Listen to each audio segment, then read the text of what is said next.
संस्कृति केशवकुल चैनल पे आप सभी का स्वागत है।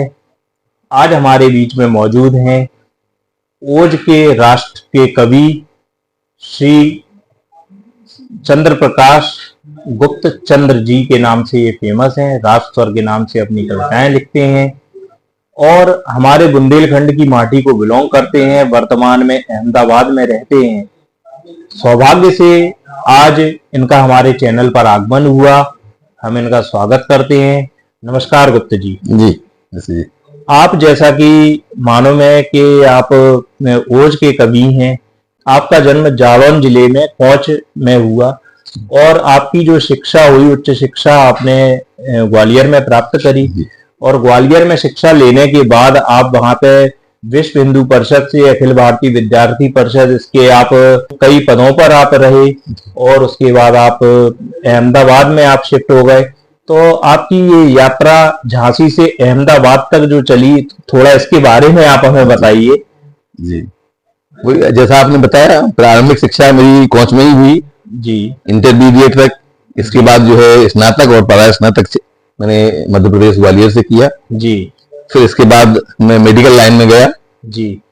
मैं पहले representative, area manager, regional manager, मैंने अंतिम जो है डीआरएस लिया। एमप्योर फार्मास्यूटिकल कंपनी है एक पुणे की, उसमें मैं एज ए रीजनल मैनेजर काम करता रहा। और मुझे लिखने का शौक विद्यार्थी जीवन से ही था। मैं जब विज्ञान महाविद्यालय ग्वालियर में जब पढ़ता था तो सर्वप्रथम मैंने दो गद्य भी लिखता हूँ, मैं पद्य भी लिखता हूँ, अभी भी लिखता हूँ गद्य। तो उस समय मैंने दो वो लिखी थी कहानियां।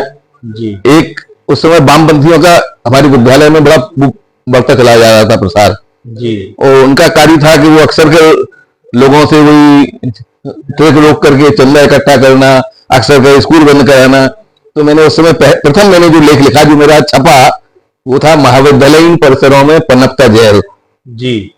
इस टाइटल से मैंने एक लेख लिखा और वो लेख इतना सटीक बैठा कि हमारे जो प्रिंसिपल थे उस समय, एक जोशी जी थे, तो उन्होंने बुलाया मुझे। कुछ पेपर में छपा, भास्कर में, स्वदेश में, सब में। तो उन्होंने बुलाया और उन्होंने मेरी पीठ थपथपाई, तो मुझे और प्रोत्साहन मिला।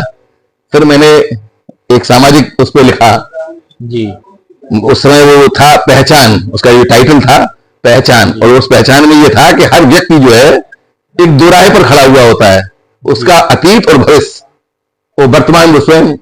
तो ये निर्धारित नहीं कर पाता कि मैं अतीत को कितना साथ ले जाऊं या फिर वर्तमान के साथ ही चलूं। तो ऐसा लगभग इस आधुनिक युग में हर व्यक्ति उस दोराहे पर खड़ा हुआ है, अब उसको निर्धारण करना है।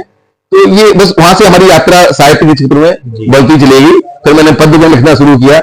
ओज में चूंकि मैं राष्ट्रीय स्वयं सेवक संघ से बचपन से ही जुड़ा रहा, जब मेरी आयु 8 वर्ष की थी तभी मैं स्वयं सेवक बना और उससे अभी तक बराबर संघ के कार्य पद्धति से मैं जो, अब वैसे दैनिक उनकी शाखा वगैरह में नहीं जा पाता हूँ, लेकिन बराबर मेरा संपर्क है।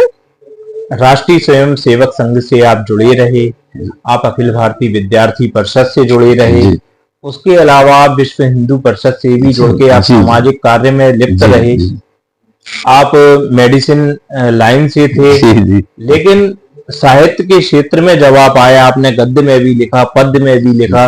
तो हम जानना चाहते हैं और हमारे दर्शक भी जानना चाहते हैं कि आप थोड़ा बताइए हमें कि आप, हर व्यक्ति, हर कलमकार के पीछे कोई ना कोई प्रेरणा रहती है, कोई उसके प्रेरणा स्रोत रहते हैं। तो आपको लिखने की प्रेरणा या आपके प्रेरणा स्रोत ऐसे कौन से व्यक्ति हैं जिनकी प्रेरणा पाकर आपने लिखना चालू किया?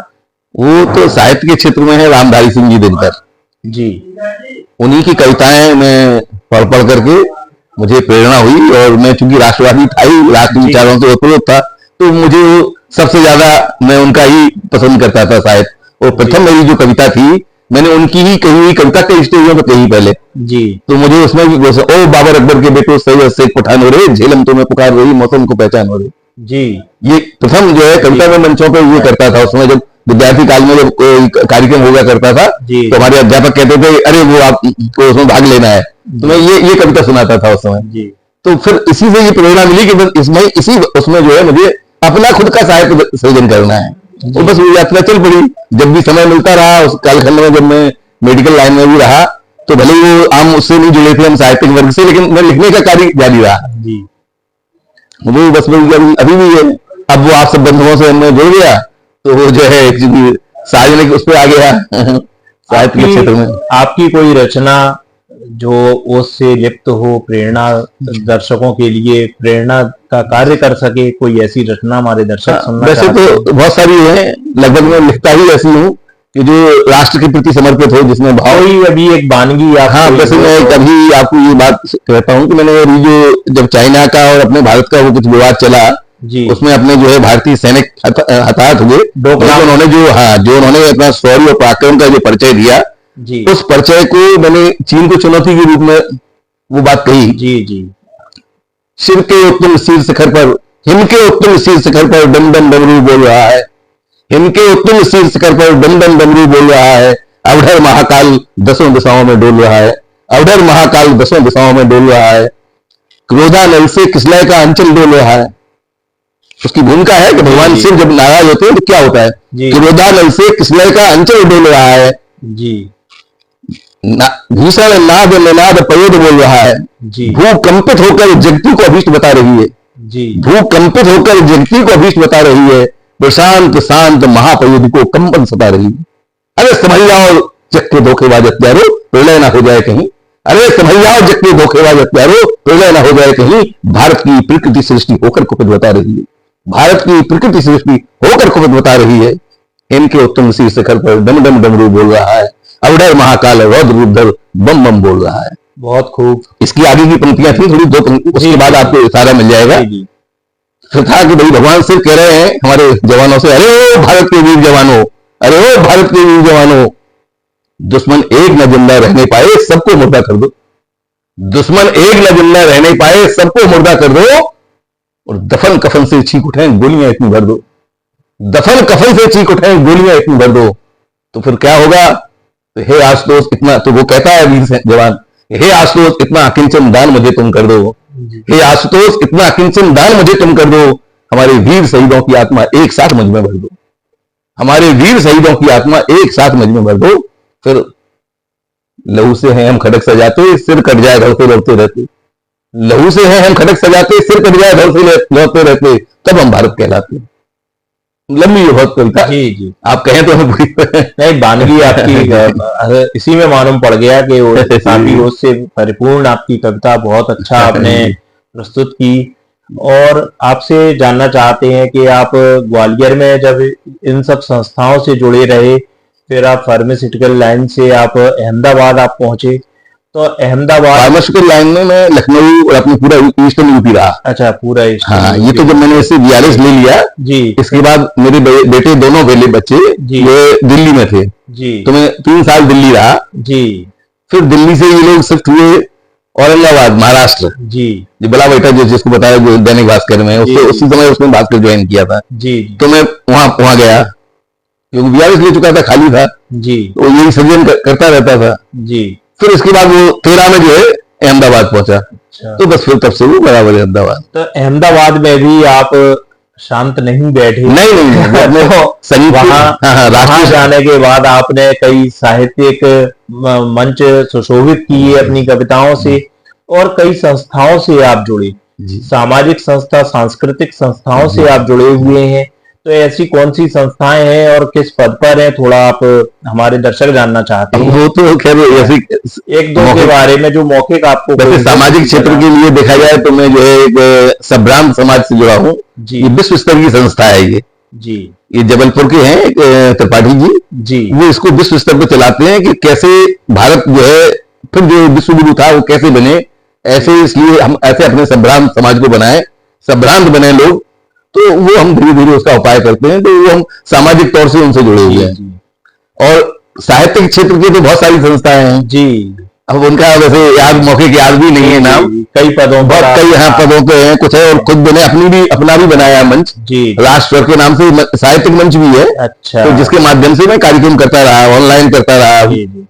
और अब ये प्रयास है कि हमारे साथी लोगों का सहयोग रहा तो मैं अहमदाबाद में कुछ ऑफलाइन भी अच्छा एक कार्यक्रम कराना चाह रहा हूँ, जिसमें अपने मिलने वालों को कम से कम एक बार अहमदाबाद बुला सकूं जी। झांसी के काफी साहित्यकार जाने के लिए उत्सुक हैं और आपके मार्गदर्शन में आगे बढ़ने को उत्सुक हैं। हम आपसे जानना चाहते हैं कि आप जब मंचों पर जाते हैं, जी। आपको कई सम्मान प्राप्त हुए, तो सम्मान की अनुभूति क्या होती है? तो स्वाभाविक है, सम्मान तो जहाँ होता है तो ये एक सौभाग्य का विषय है। कुछ लगता है हमारे माता पिता और कुछ ईश्वर की अनुकंपा माँ वीणा वाणी की, कि भाई उन्होंने कुछ ऐसा दिया है जिससे कुछ आप सब लोगों के बीच में जा पाते हैं और सम्मान प्राप्त कर पाते हैं। आपने 2 खंडकाव्य लिखे हैं, तो हम जानना चाहते हैं कि खंडकाव्य आपके किस विषय पे हैं, किस विषय पे आपने एक लिखा तो है? जो है कृष्ण और कर्ण का संवाद है, क्योंकि अर्जुन और कृष्ण के संवाद तो बहुत लोग लिखते हैं, जी जी लिखे हैं, लेकिन मैंने वो कर्ण और कृष्ण पे लिखा। जी और दूसरा है योग मंथन, जी जिसमें मैंने सतयुग से लेकर के अभी तक मोदी के कालखंड तक का पूरा उसमें एक वो किया मैंने, जी कि कैसे क्या प्रकृति सृष्टि किस तरीके का कदम उठाती रहती है समय समय पर, जी और वो समय समय पर यहाँ उठाया कि इस देश को, इस भूमि को, अब वो चाहे आप उसको कुछ लौकिक अलौकिक क्या स्वरूप मानने के लिए मोदी जैसा प्रधानमंत्री दिया, जी जी और आज उसी से परिवर्तन दिख रहा है कि हमारी फिर से सांस्कृतिक चेतना फिर राष्ट्र को वैभव के शिखर पर ले जा रही। जी। तो ये वो सब मैंने अभी तक का वर्णन किया है उसमें।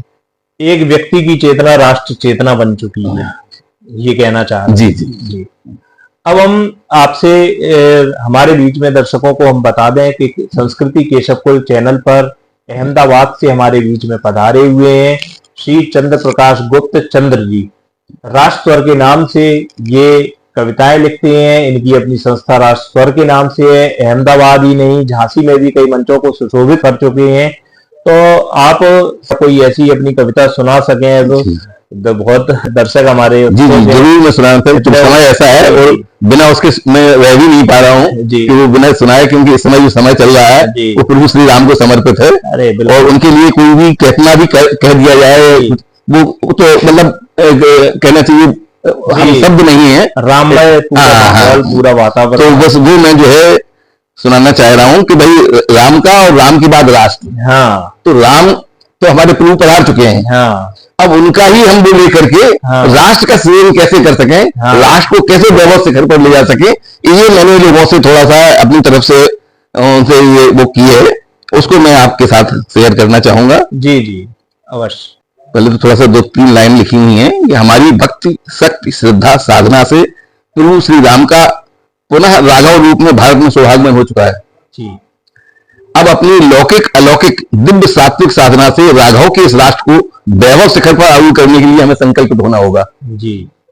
तो कैसे होना होगा कि प्रभु श्री राम की भक्ति ऐसी उभारो, ये थोड़ा कहना चाहिए हमारा जो ओज है जी। अब इसमें ओज है थोड़ा, लेकिन इसमें प्रधानता ओज की उतनी नहीं है। प्रभु श्री राम की भक्ति ऐसी उभारो, कठोर साधना से अपने राष्ट्र को उभारो, कठोर साधना से अपने राष्ट्र को उभारो, श्री राम की भक्ति से श्रद्धा ऐसी उभारो, निष्काम भाव से पथ सबरी बुहारो, निष्काम कर्म से पथ सबरी बुहारो। जटायु ने गाए थे कब भक्ति के तराने, जटायु ने गाए थे कब भक्ति के तराने, गिलहरी पहुंची थी कहां दिल चलाने, गिलहरी पहुंची थी कहां दिल चलाने, भक्त श्रेष्ठ हनुमान कहां कभी माला घुमाए, भक्त श्रेष्ठ हनुमान कब कहां माला घुमाए, और निषाद राज केवट कहां कभी चढ़ावा चलाए, निषाद राज केवट कहां कभी चढ़ावा चढ़ाए।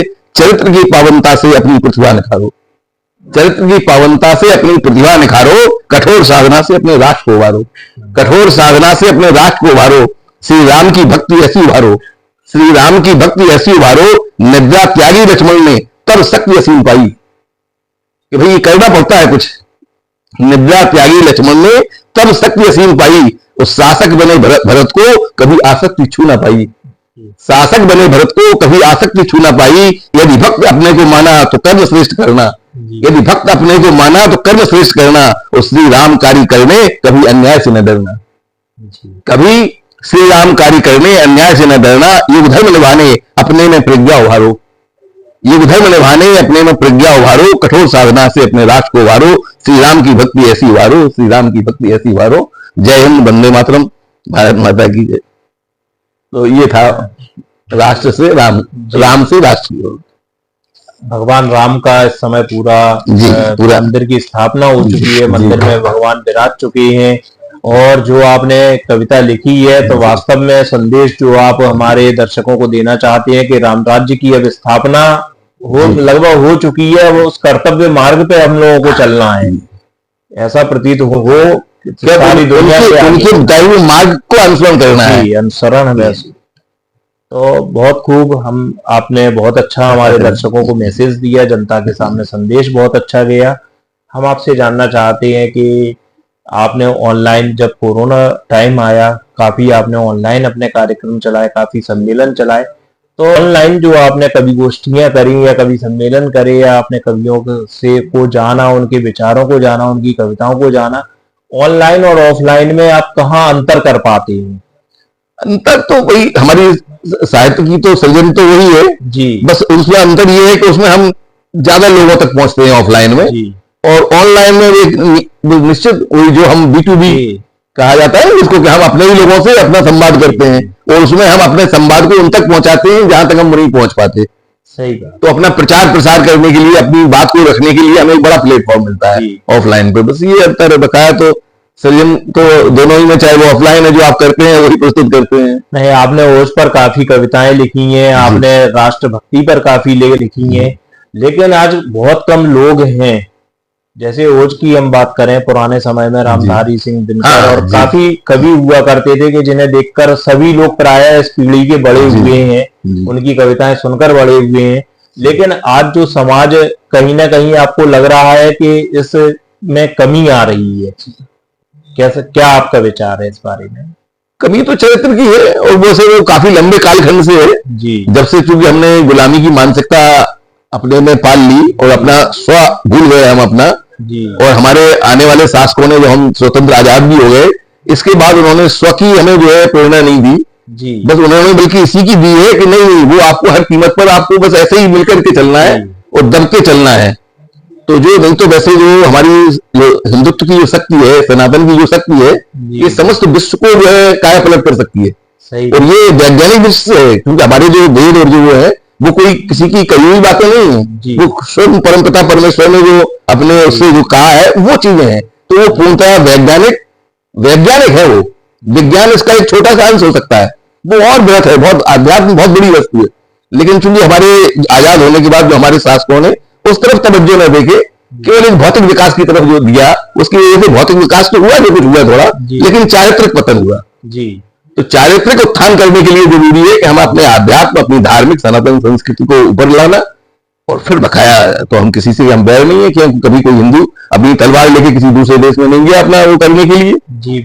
हम तो बहुत उसके वो है कि बल्कि क्षमा वाले हैं, ये वीर क्षमा भूषण, वीर का आभूषण क्षमा है, ये मानने वाले हैं हम लोग। बस यही कारण है। तो आपने बहुत अच्छा हमारे दर्शकों को आपने बताया। कोई आप ऐसी चीज जो आप ओज के अलावा आपने आपने ओज के अलावा क्या किसी और विधा में भी कोई कविताएं लिखी हैं या कभी प्रयास तो किया है लिखने का, लेकिन मेरे में शब्द हमारे में वो आ जाते हैं। ओज पूर्ण वैसे करुणा भी लिखा है, क्योंकि प्रभु का जब स्मरण आता है तो उसमें ओज खत्म हो जाता है, उधर तो वो करुणा ही आती है उसमें। तो उन्हें भगवान कृष्ण के लिए, भगवान के लिए मतलब जो है वो उसमें फिर करुणा है। वो भी लिखा है मैंने, और गद्य में भी जो आपको बताया वो भी लिखा है, क्योंकि मैं थोड़ा वही, मैं बिल्कुल एकदम कहना चाहिए सामने बात कह देता हूँ, चाहे कितना भी हमारा विरोधी भी क्यों ना हो, उसके सामने जो मुझे लगता है उचित वो कह देता हूँ। और मैं दो बातों से बहुत पीड़ित हूँ अभी भी जी। एक ये कि इस देश का राष्ट्रपिता बता दिया किसी को जी, मैं नाम तो सभी सब परिचित हैं जी जी। इस राष्ट्र का कोई पिता नहीं है, इसका परम पिता परमेश्वर, जिसका देवादिदेव महादेव जिसके सृजक हो, उसका कौन पिता हो सकता है? तो फिर इसकी माँ कौन होगी? सही बात। तो ये कहा हमारे कैसे हमारे वो थे नायक लोग कि उन्होंने, अरे वो कोई लोक नायक हो सकता है तो कुछ भी, और लोक नायक दूसरा राष्ट्रपति, दूसरा राष्ट्रपति, राष्ट्रपति शब्द को जो है हटना चाहिए जी। राष्ट्राध्यक्ष हो सकता है, कुछ भी आप प्रथम, कुछ भी आप रख ले नाम, लेकिन राष्ट्रपति और राष्ट्रपिता ये दोनों इस देश के नहीं हो सकते। और मैं नहीं मानता हूं, भले संविधान में भी लिखा हो और घोषणा करता हूं मैं, चाहे संविधान हो और हमें जेल में डाल दीजिए आप, न कोई राष्ट्रपिता हो सकता है इस देश का, न कोई राष्ट्रपति हो सकता है। तो जिस देश का स्वयंभू भगवान देवादिदेव हो, जहां से जिनका न आदि है न अंत है, उसका कौन कैसे देश का झलक, कौन सी बुद्धि वाले लोग थे? तो ये हमारा है, ये संदेश देना चाहते हैं इस माध्यम से। इसलिए मैंने ये बात इसलिए कही केवल, ये संदेश आपके चैनल के माध्यम से संदेश जाए कि मैं राष्ट्रपिता का विरोधी हूँ, राष्ट्रपिता शब्द का उनका नहीं, उनका आदर करता हूँ, उन्होंने कई कार्य अच्छे किए गांधी जी ने, लेकिन जो उनको एक पद दे दिया गया, ये एक वो सोहत नहीं देता इस राष्ट्र को। मतलब आपको जो शिकायत है पद से शिकायत नहीं है, पद के नाम से नाम से शिकायत है। वो हमारे भी बने रहे, हमारे आदर्श थे, उन्होंने बहुत उसमें सहयोग दिया, वो सब बातें अपनी जगह हैं। लेकिन राष्ट्रपिता किसी को भी कहे, चाहे कितना भी महान जो व्यक्ति हो जाए, भगवान राम कहलाए गए, कृष्ण नहीं कहलाए गए राष्ट्रपिता, तो फिर ये राष्ट्रपिता कहां पे हो सकते हैं जी? खुद भगवान देवानंद वो कह देते नहीं साहब हमें, तो उन्होंने भी तक नहीं कहा, क्योंकि इसलिए तो हम कहते हैं कि हमारी वो ये भूमि है, वह देव पुण्य भूमि है, जिसने जाने कितने अनगिनत अवतारों को प्रकट किया। सही बात। लेकिन वो उन्होंने अपने को सपूत माना, इसका पुत्र माना, इस पृथ्वी को इसको भूमि अपनी मां माना इसको, तो उसने कहा ये कौन आ गया, कौन व्यक्ति ऐसा कि जो अपने को पिता कहे। आपने जो ये आपकी शिकायत है, आप इसे कविता के माध्यम से कभी आप कुछ लिखा है या कभी थोड़ा लिखा है, अप्रत्यक्ष रूप से लिखा है, लिखा है उसमें, वो भी लिखा है, गद्य तो पूरा लिखा है। जी जी। कोई आप अपनी और ऐसी कोई कविता सुना सकें कि हमारे दर्शक? नहीं, वो तो जो आप सुनाने को तो बहुत सारा बैठे हुए हैं, चूंकि समय की हमारे साथ पाबंदी। हाँ, वो इसीलिए मैं तो बल्कि इसीलिए, हाँ, अब वो नहीं मैं आपको अपनी सुनाना चाह रहा हूँ जी। आप थोड़ा क्या विषय से मैं कुछ किसी निश्चित विषय पे सुनना चाहेंगे? आपको जो अच्छा आपको लगता है जो आप सुना सके। हम लोग तो अलग अलग विधाओं पे सभी चीज पे काम कर रहे हैं, अपने दर्शकों को हर विधा से अवगत कराना चाहते हैं। वो ये मैं बात में भारत की बात करूंगा जी। भारत के निशान को गगन में उछाल दो जी। ये जवानों से आह्वान है अपने देश के नागरिकों से कि भारत के निशान को गगन में उछाल दो, गगन में उछाल दो, गगन में उछाल दो। भारत के वीर जवान हो तुम, भारत की है शान हो तुम, भारत के वीर जवान हो तुम, भारत की है शान हो तुम, भारत के निशान को गगन में उछाल दो, गगन में उछाल दो, उछाल दो, उछाल दो। बैरियों के छाट छाट अंगन काट काट रुंड मुंड फेंक दो, बैरियों के छाट छाट अंगन काट काट रुंड मुंड फेंक दो, और चलाओ ऐसी आंधियां दुश्मनों की बस में उजाड़ दो, चलाओ ऐसी आंधियां दुश्मनों की बस में उजाड़ दो, गिराओ ऐसी बिजलियां, गिराओ ऐसी बिजलियां, खूब के आतंक की उखाड़ दो, वो खंड खंड करो निशानियां, हस्तियों की अस्थियां मरोड़ दो, खंड खंड करो निशानियां, हस्तियों की अस्थियां मरोड़ दो, और भारत के वीर जवान हो तुम, भारत की है शान हो तुम, भारत के निशान को गगन में उछाल दो, उछाल दो, उछाल दो। आन बान से जो टकराए क्षण में छलनी उसको कर दो, आन बान से जो टकराए क्षण में छलनी उसको कर दो, और सीमा पर जो आग गड़ाए उसे सीमा पर ही दफना दो, सीमा पर जो आग गड़ाए उसे सीमा पर ही दफना दो। और अजात शत्रु हो जन्म जे हो तुम, अजात शत्रु हो जन्म जे हो तुम, अरे अरि को उसकी औकात बता दो, और मातृभूमि के डसने वालों को नागलोक पहुंचा दो, मातृभूमि के डसने वालों को नागलोक पहुंचा दो। भारत के वीर जवान हो तुम, भारत की ये शान हो तुम, भारत के निशान को गगन में उछाल दो, उछाल दो, उछाल दो। अरे सपोले लौट रहे जो छाती पर, ये आप सब समझ जाएंगे, सपोले लौट रहे जो छाती पर, रेंग रहे आसूनों में छुपकर, और सैकड़ों से पीकर दूध फुंकार रहे देश की धरती पर, सैकड़ों से पीकर दूध फुंकार रहे देश की धरती पर। अरे फन कुचल दो जहर की जीभ काट दो गौण बनकर, अरे फन कुचल दो जहर की जीभ काट दो गौण बनकर, और गरुड़ा रूढ़ अब होना होगा चक्र सुदर्शन धरकर, गरुड़ा रूढ़ अब होना होगा चक्र सुदर्शन धरकर। अरुणोदय होने से पहले इन काल नेमियों का वध कर दो, अरुणोदय होने से पहले इन काल नेमियों का वध कर दो। भारत के वीर जवान हो तुम, भारत की ये शान हो तुम, भारत के निशान को गगन में उछाल दो, उछाल दो, उछाल दो। बहुत खूब। हमारे बीच में मौजूद हैं श्री चंद्र प्रकाश गुप्त चंद्र जी। हम आपसे गुप्त जी जानना चाहते हैं कि आज आपको कोई राममय वातावरण के ऊपर कोई राम भक्ति का कोई साहित्यिक आपको सम्मान मिला है, इसके बारे में आप क्या बताएंगे? आपने बहुत अच्छा आपका सम्मान हुआ। वो तो उनके चरणों का मुझे बस कहना चाहिए, बस वो दर्श मिल जाए वही हमारे लिए वो है सम्मान, उन्हीं की कृपा है, जो भी है वो सब उन्हीं का कृपा बरस रही है। कोई भगवान राम की आप कोई ऐसी कविता सुना सकते हैं? जरूर जरूर लिखा हो आपने? हाँ, बिल्कुल जी, वो आप भारत भव्य बनाना है, टाइटल है भारत भव्य बनाना है। सुभागमन राघव राम का हो गया, सुभागमन राघव राम का हो गया, मिलकर भारत भव्य बनाना है, मिलकर भारत भव्य बनाना है। नित पथ कर्तव्य पर बढ़ते जाना, नित पथ कर्तव्य पर बढ़ते जाना, अभिनव कर्म सुमन बरसाना है जी, अभिनव कर्म सुमन बरसाना है। भक्ति शक्ति से प्रतापी अद्भुत बनकर सुरसरी सृजन बहाना है, सुरसरी सृजन बहाना, प्रखर प्रज्ञा की पृथ्वी से वसुधा पर मनुष्यता को सरसाना है। दैहिक दैविक भौतिक ताप मिटाकर पुनः राज राम का लाना है, पुनः राज राम का लाना है। सुभागमन राघव राम का हो गया, मिलकर भारत भव्य बनाना है। राष्ट्र के कणकण को आलोकित कर दिव्य प्रकाश पुण्य लहराना है। क्षुद्र वासना स्वार्थ त्याग कर लय उत्थान राष्ट्र की हृदय बसाना है। केवट सबरी गिर उधारे राम ने, हमें भी दीन दुखियों को गले लगाना है, हमें भी दीन दुखियों को गले लगाना है। रोम रोम में राम जगाकर, रोम रोम में राम जगाकर स्वरी पराक्रम से पाषाणों में प्रसून खिलाना है। सुभागमन राघव राम का हो गया, मिलकर भारत भव्य बनाना है। विश्वासों के दीप जलाकर राघव को हमने राजाओं का राजा माना है। विश्वासों के दीप जलाकर राघव को हमने राजाओं का राजा माना है। सदियां बीती युग बदला, अब अपने भारत को स्वर्ग बनाना है। सदियां बीती युग बदला, अब अपने भारत को स्वर्ग बनाना है। अतीत के गौरव को अपनी अटल निष्ठा से वर्तमान में ले आना है। अतीत के गौरव को अपनी अटल निष्ठा से वर्तमान में ले आना है। हे पवन पुत्रो, हम सब पवन पुत्र हैं जो अपनी शक्ति जो है विस्मृत कर किए रहते हैं वैसे, लेकिन इसको कोई अगर आह्वान करे तो पवन पुत्रो शक्ति अपनी पहचानो, लंका कुंठाओं की जलाना है। लंका कुंठाओं की जलाना है। सुभागमन राघव राम का हो गया, मिलकर भारत भव्य बनाना है, मिलकर भारत भव्य बनाना है। जय जय श्री राम। अच्छा, कॉच फिल्म फेस्टिवल के बारे में हमने काफी कुछ सुना है, पढ़ा है, तो आपने की क्या भूमिका कॉच फिल्म फेस्टिवल के बारे में रही है, थोड़ा ये जानना चाहते हैं। उसमें मान लीजिए, इसमें हमारे आयोजक तो हमारा एक युवा हमारे साथी था, वो है तो हमसे छोटा उम्र में, पारस मानी करके अग्रवाल एक लड़का था, और हमारे मित्र, हम सबके मित्र अभिन्न हमारे साथी, और वैसे उन्हीं की ही प्रेरणा मैं कहूंगा, वो भी हमसे उम्र में छोटे हैं जी। लेकिन उन्होंने हमारी लेखनी दो चार जगह जब उन्होंने सुना पढ़ा तो उन्होंने कहा, कह रहे आप इतना अच्छा लिखते हो, आप कहाँ आज तक छिपे हुए थे। और वो भी मेरी कॉच के ही रहने वाले हैं, जिनका मैं अभी नाम लेना चाहूंगा, भास्कर सिंह मालिक जी। हाँ, वो भी एक बहुत विभिन्न विधाओं की सशक्त हस्ताक्षर है, बुंदेली में भी बहुत अच्छा लिखते हैं। उनके पिताजी भी बुंदेली के अच्छे कवि रहे हैं, श्रेष्ठ कवि, राम स्वरूप जी करके नाम था उनका, बहुत अच्छा लिखते थे, वो भी रोज में लिखते थे जी। तो उनकी प्रेरणा से मैं आगे बढ़ा जी। मैं अपने व्यक्तिगत तौर पे लिखता था पहले बस, लेकिन जब उन्होंने मेरा देखा लेखन शैली, अरे बोले अब आप तो यार इतना अच्छा लिखते हो, तो बस वो हम दोनों का उसमें योगदान था। वो एक मात्र निमित्त थे, पारस मणि जी, मतलब एक चूंकि भाई उसने ही शुरुआत कराई थी आयोजक का, बकाया मैं और मालिक जी उसको पूर्णतः संयोजन किया उसका।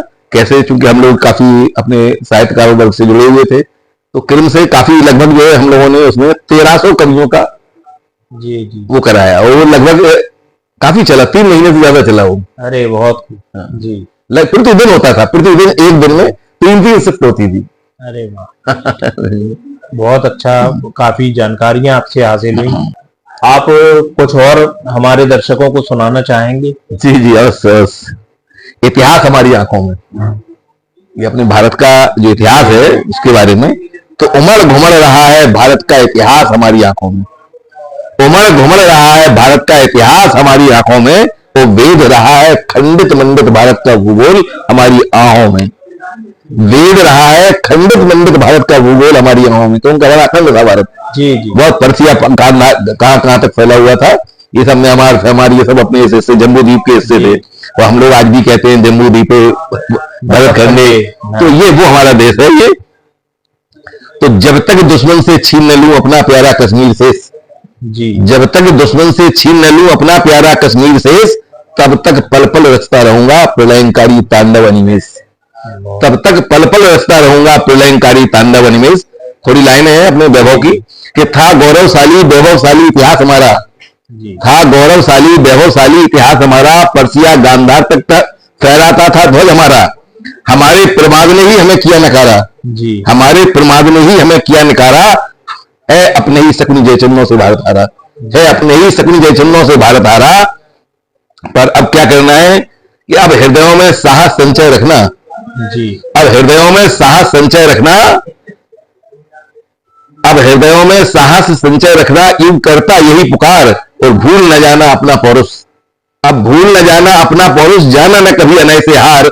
भारत माता है वीर प्रसूता, मान सदाई इसका रखना, उद्यत रहना प्रतिबल माँ की शान बढ़ाकर रखना, उद्यत रहना प्रतिबल माँ की शान बढ़ाकर रखना। और उन्मुक्त गगन सा धैर्य धरा सा, उन्मुक्त गगन सा धैर्य धरा सा, ज्वार हो जैसे सागर में, ज्वार हो जैसे सागर में, आग धधकती हृदयों में हो, आग धधकती हृदयों में हो प्रबंधन कदमों में, हो प्रबंधन कदमों में। अब भारत की सीमा पर कर सके ना कोई मनमानी, चेतावनी है अब भारत की सीमा पर कर सके ना कोई मनमानी, दिखा दो दुश्मन को है हम में कितना पानी, दिखा दो दुश्मन को है हम में कितना पानी। अरे माँ भारती के लाल लो माता तुम्हें पुकारती, अरे माँ भारती के लाल लो माता तुम्हें पुकारती। उठो उठो उठो सेना शत्रु की सीमा पर ललकारती, उठो उठो उठो वीर शत्रु की सेना सीमा पर ललकारती। उठो उठो आओ सपूतो उठो, तिमिर चीर कर उठो, सीमा पर माँ हो रही अधीर। उठो वीर उठो, सीमा पर माँ हो रही अधीर। उठो वीर उठो, उठो बनो प्रचंड सूर्य उठो, तिलमिला उठे शत्रु शिविर,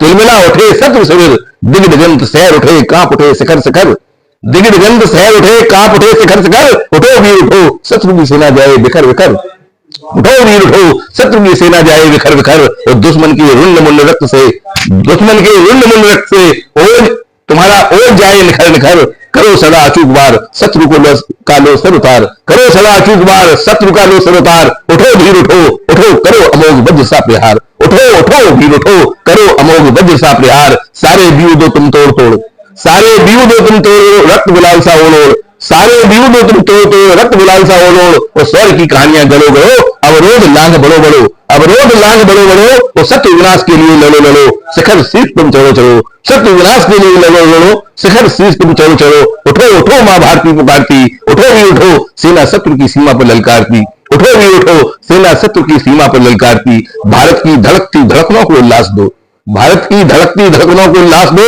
राष्ट्र के आधार पर विजय श्री का हाथ दो, राष्ट्र के आधार पर विजय श्री का हाथ दो। और धन्य धन्य हो तुम्हारी जवानियां, धन्य धन्य हो तुम्हारी जवानियां। दुश्मन के गढ़ में हो स्वर्ग की निशानियां, दुश्मन के गढ़ में हो स्वर्ग की निशानियां। और इतिहास के पृष्ठ पृष्ठ पर सूर्य चंद्र में तेज रहे गंगा यमुना में धार रहे, सूर्य चंद्र में तेज रहे गंगा यमुना में धार रहे। इतिहास के पृष्ठ पृष्ठ पर रहे तुम्हारी कहानियां, इतिहास के पृष्ठ पृष्ठ पर रहे तुम्हारी कहानियां।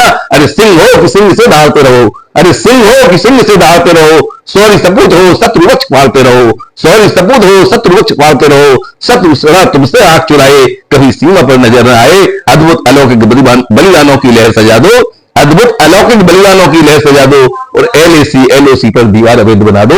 उठो उठो माँ भारती के भी लाल लो, उठो माँ भारती पुकारती, सेना शत्रु की सीमा पर ललकारती, सेना शत्रु की सीमा पर ललकारती। जय हिंद, वंदे मातरम। आज हमारे चैनल पर आए हुए थे श्री चंद्र प्रकाश गुप्त। ये हमारे चैनल पर आए, हम सभी इनका हार्दिक रूप से आभार व्यक्त करते हैं। हमारे चैनल के बारे में आप अपने दो शब्द अगर कहना चाहें तो। मैं इतना ही कहूंगा कि भाई आप जो संस्कृति और उसका संस्कृति केशव कुंज के नाम से जो आपने अपना मंच का निर्माण किया है, और उसमें हम जैसे साहित्यकारों, खासतौर से जो अपनी बुंदेलखंड की पृष्ठभूमि से है, वो कहीं पे भी हो देश के किसी भी हिस्से में, यहाँ तक कि वो कहीं बाहर भी हो विदेश में, उनका नाम कैसे और आगे बढ़े इसके लिए आप प्रयासरत हैं। तो ये और हमारे जैसे लोगों का ये सौभाग्य है कि आज आपसे मेरा परिचय हुआ, आपके मंच को जाना मैंने, और मेरे से जो भी संभव होगा मैं आपका बहुत बहुत आभारी हूँ कि आपने इतना समय दिया। और शरद मिश्र के साथ साक्षात्कार में आज श्री चंद्र प्रकाश गुप्त चंद्र जी उपस्थित थे, अहमदाबाद से आए हुए हैं। इनका हमारे चैनल पर आने के लिए बहुत बहुत धन्यवाद। नमस्कार जी, नमस्कार।